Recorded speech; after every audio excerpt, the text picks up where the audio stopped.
I'll confess here that I have always had a Fran crush on you. Um, and I think it's because when you got started with Exponential Fitness and Stretch Lab, you were not at the top of the pecking order at that time. And we were working with some interesting franchisees in a couple of different markets who were running into some problems.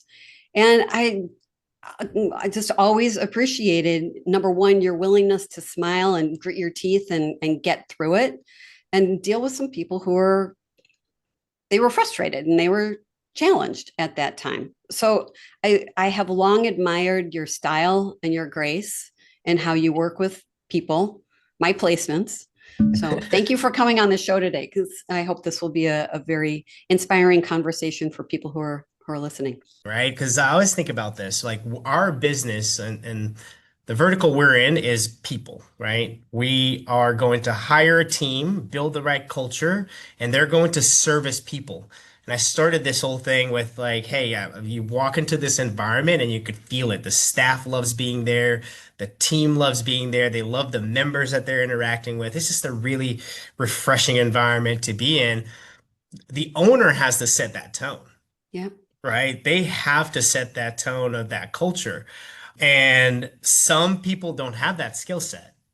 And they have to understand how to kind of remove themselves from that environment and empower a leader, team member, general manager, lead therapist that can help bring that piece, that culture into the team. And hey, like having building that energy and that culture doesn't mean that you have to have like Martin Jazz hands because he's like the most excitable person that you've ever met in your life, right? I have experiences with franchisees that are the most composed, low toned, not very emotional, but they're great leaders because they're able to communicate effectively. They're able to build up the leaders that's going to do that portion, right? They're not the cheerleader. They're able to build someone that can be that cheerleader, right? Set the right expectations. And that's the decision making as a leader, right? Be a leader in your organization. If you don't have the skill set to do the thing that's necessary for your business, you have to be able to put that into Mhm. somebody else that can do that function, right? And some of the most successful people that I've had experiences with are, they're not necessarily the most excitable people around, like I am or like Martin is, and that's not required, right? You don't have to be an enthusiastic owner. You need to be able to make decisions. You need to be able to communicate effectively, and you need to be able to have clear expectations, and then hold people accountable to those expectations. And Yeah. those things can be, I can teach someone those things, right? What I can't teach them is like, hey, can you be a really good person? You don't have to be jazz hands, but you just need to be a good person. That's it, right? Mhm. You need to have good intention in how you run your business, because the people that are going to work for you are going to work for you for a lot of different reasons. Compensation is just one of them, Yeah. right? They're going to need to, especially the service providers that do our thing, right? They are passionate individuals, and they love the environment of wellness. And if they don't love that environment of wellness, it's going to be really tough for them to Yeah. stay and stay long term, right? So Yeah.